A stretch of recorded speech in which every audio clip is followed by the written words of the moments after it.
Alright guys, welcome to math class. I've got a few different classes this year, so I figured I'd change up my website just a little bit, just to give you guys a heads up.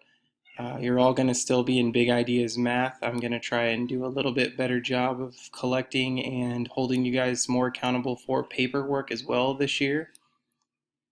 Just like last year's video, I'm just going to demonstrate my stuff with my Algebra 1 class. Uh, we have the welcome, the basic information here, useful math apps. It's on the left-hand side up top as well. My intro video, this picture will obviously be a little bit different for yours. And then some general links when you get into your specific class webpage. You'll see those as well.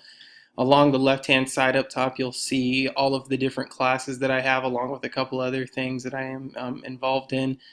Again, I'll go over what we're going to be doing in Algebra 1. One thing you'll notice here, I have a few different classes. So what I'll do is, if I don't have to walk you guys through this after the first day, I'm going to give you 5 bonus points for getting into your Big Ideas Math class on your own. That way, it'll just show me that you're doing some things and being a little resourceful. Other things that you'll notice, you'll want to check this website every other day, if not every day. There's going to be different announcements, different bonus opportunities, different things and suggestions on homework assignments maybe, and maybe even some pointers on upcoming quizzes and tests. A lot of the time I will put things down here in the comment area, or I may give you, under Khan Academy for instance, I may give you some supplemental help. Under YouTube, I may put in a YouTube video and record it myself specifically over what we're going to be tested over. So it really is worth your time to go in here and look this stuff over. I don't use eBackpack near as much as I used to, just because we do have that online text now. Most of you guys are pretty familiar with Big Ideas Math, and you've used it for at least a year now.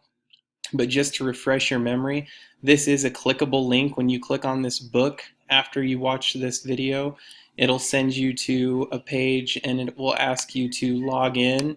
And so what you'll do is you'll want to go new to Big Ideas Math if you're new, or if you're not new to Big Ideas Math, you're going to go ahead and log in with your username and password from last year.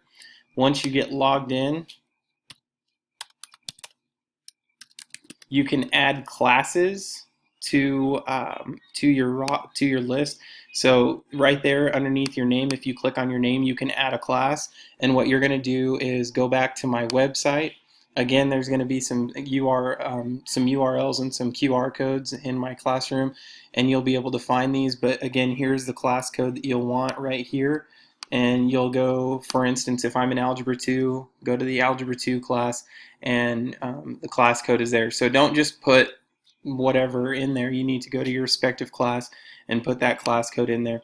Again, like I said, Khan Academy is pretty useful.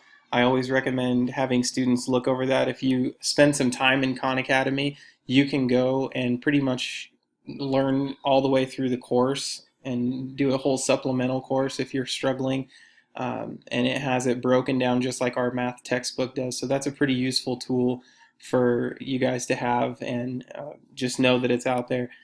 Other things just to keep in mind, like I said, I'm going to do a little bit better job this year, hopefully, of holding you guys a little bit more accountable for paperwork. Last year, I don't know about you incoming freshmen, but last year, I know, for instance, some of my freshmen and sophomores had trouble towards the end of the year because we got so used to doing everything on the iPad in Big Ideas Math. So we are going to mix it up a little bit this year. Quizzes and tests are going to be worth 80% of your grade between the two of those, and your homework is only worth 20% of your grade. So just so you guys know right now, your homework is not really as important as your quizzes and your tests. So we always have issues with students really struggling to get their homework done. Understand that homework for you, the only reason I put any weight to it at all is to show you how important it is and how good it is for you to have practiced the problems in your homework before you get to a quiz or a test. I am going to do as good as I possibly can to not give you a ton of homework. I know towards the tail end of the year in my Algebra 1 class, for instance, we would do a lesson and then the following day in class we would have homework time. Towards the beginning of the year, it's not going to be like that just because we can get through quite a bit of stuff really quickly, and that will give us more time on the tail end for stuff that we're struggling with. So, in the first couple chapters, we might have homework, but it'll be 15 to 20 problems of things that take us, 10 seconds of problem. I really stress showing work, and when I have you hand in paper homework, I'll stress that as well. When you take quizzes and tests, your work is graded. If you show no work, I can't give you those points.